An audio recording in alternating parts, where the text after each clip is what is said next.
श्री विष्णु पुराण 21वां अध्याय। कश्यप जी की अन्य स्त्रियों के वंश एवं मरुधगण की उत्पत्ति का वर्णन। श्री परशुराज जी बोले, सहदेव के पुत्र आयुष्मान शिबी और बाष्काल थे तथा प्रहादेव के पुत्र विरोचन थे और विरोचन से बालिका जन्म हुआ। हे महामुने, बालिका 100 पुत्र थे, जिनमें बांसुर सबसे बड़ा था। हिरण्यकश्यप के पुत्र उत्कुर, शकुनी, भूत संतापन, महानाभ, महाबाहु तथा कालनाभ आदि सभी महाबलवान कश्यप जी की एक दूसरी स्त्री धनु के पुत्र धुर्मोत्तर, शांबर, अयोमुख, शंकोशिरा, कपिल, शंकर, एक चक्र, महाबहु, तारक, महाबल, स्वभर्नु, वृषपर्व, महाबली, पुलोम और परम पराक्रमी विप्रचित थे। ये सब धनु के पुत्र विख्यात है। सर्वभ्रौनी की कन्या प्रभा थी तथा शर्मिष्ठा, उपादानी और हयाशिरा ये वृषपर्व का परम सुंदरी कन्याएं विख्यात है। वैश्वानर की पुलुमा और कलका 2 पुत्रियां थी। हे महाभाग, वे दोनों कन्याएं मरीचिनंदन कश्यप जी की भार्या हुई। उनके पुत्र 60,000 दानव श्रेष्ठ हुए। मरीचिनंदन कश्यप जी के वे सभी पुत्र पोलोम और कालकेय कहलाए।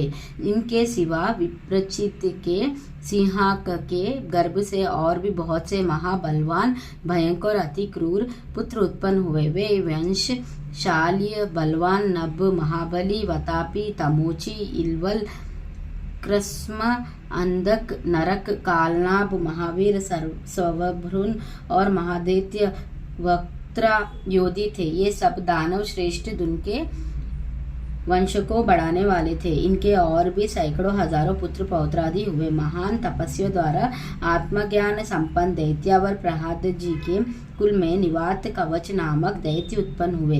कश्यप जी की स्त्री त्रामिकी, शुकी, शयनी, भासी, सुग्रीवी, शुचि और घृत का ये 6 अति प्रभावशालिनी कन्याएं कही जाती है।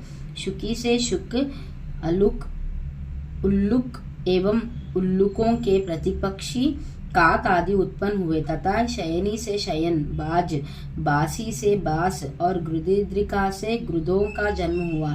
शुचि से जल के पशिगन और सुग्रीवी से अश्व, उष्ट्रा और गर्त भोगों की उत्पत्ति हुई। इस प्रकार यहाँ त्रामका वंश कहा जाता है।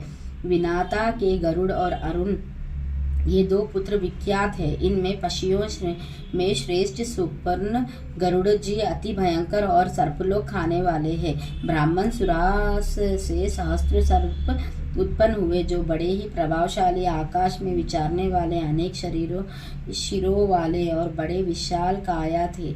और क्रुदुक के पुत्र भी महाबली और अमित तेजस्वी, अनेक सिर वाले सहस्त्रों सर्पी हुए, जो गरुड़ जी के वशवर्ती थे।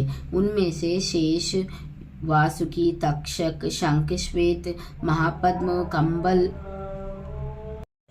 कंबल, अश्वतार, एलपुत्र, नाग, कर्कटक, धनजय तथा और भी अनेक उग्र, विषधर एवं काटने वाले सर्प प्रधान हैं। क्रोधवश के पुत्र क्रोधवशगण है। वे सभी बड़ी बड़ी धाड़ू वाले, भयंकर और कच्चा मांस खाने वाले जलचार, स्थलचार एवं पक्षीगण हैं। महाबली पिशाचों को की भी क्रोध ने ही जन्म दिया है। सुरभि, गो और महिषी आदि की उत्पत्ति हुई तथा ईरा से वृक्ष, लता, बैल और सब प्रकार के तृण उत्पन्न हुए हैं। खास ने यश और राक्षसों को, मुनि ने अप्सराओं को तथा अरिष्टा ने अति समर्थ गंधर्वों को जन्म दिया। ये सब स्थावर जंगम कश्यप जी की संतान हुए। इनके और भी सैकड़ों हजारों पुत्र पौत्रादि हुए। वे है ब्राह्मण। यहाँ सवरोचिष मनवतारिक सृष्टि का वर्णन कहा जाता है। वैवस्वत मनवतार के आरंभ में महान वरुण यज्ञ हुआ, उसमें ब्रह्मा जी होता थे। अब मैं उनकी प्रजा का वर्णन करता हूँ। ये साधु श्रेष्ठ, पूर्व मनवतार में जो सप्तऋषिगण स्वयं ब्रह्मा जी के मानस पुत्र रूप से उत्पन्न हुए थे, उन्हीं को ब्रह्मा जी ने इस कल्प में गंधर्व, नाग, देव और दानव आदि के पितृ रूप से निश्चित किया। पुत्रों के नष्ट हो जाने पर दीति ने कश्यप जी को प्रसन्न किया। उसकी समय को आराधना से संतुष्ट हो तपस्वी में श्रेष्ठ कश्यप जी ने उसे वर देकर प्रसन्न किया। उस समय उसने इंद्र के वध करने में समर्थ एक अति तेजस्वी पुत्र का वर मांगा। मुनिश्रेष्ठ कश्यप जी ने अपनी भार्या दिति को वह वर दिया और उस अति उग्र वर को देते हुए वे उससे बोले, यदि तुम भगवान के ध्यान में तत्पर रहकर अपना गर्व सोच और संयम पूर्वक 100 वर्ष तक धारण कर सकोगी तो तुम्हारा पुत्र इंद्र को मारने वाला होगा। ऐसा कहकर मुनि कश्यप जी ने उस देवी से संगमन ने किया और उसने बड़े सोच पूर्वक रहते हुए वहां गर्भ धारण किया।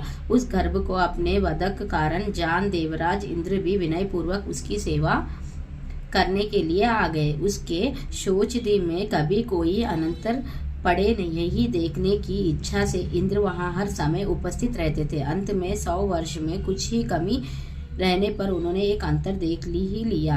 एक दिन दीति बिना चरण शुद्धि किए ही अपनी शय पर लेट गई। उस समय निद्रा ने उसे घेर लिया। तब इंद्र हाथ में वज्र लेकर उसकी कुशी में घुस गए और उस महागर्भ के 7 टुकड़े कर डाले। इस प्रकार वज्र से पीड़ित होने से वह गर्भ जोर जोर से रोने लगा।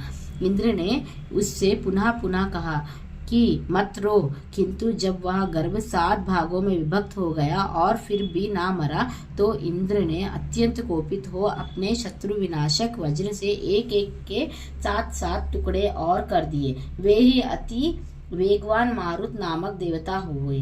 भगवान इंद्र ने जो उससे कहा था कि माँ रोंदी मत रो, इसीलिए वे मारुत कहलाए। ये 49 मरोदगण इंद्र के सहायक देवता हुए। इस प्रकार श्री विष्णु पुराण के पहले अंश में 21वां अध्याय समाप्त। श्री विष्णु भगवान की जय। श्री लक्ष्मी नारायण की जय। विष्णु पुराण की जय।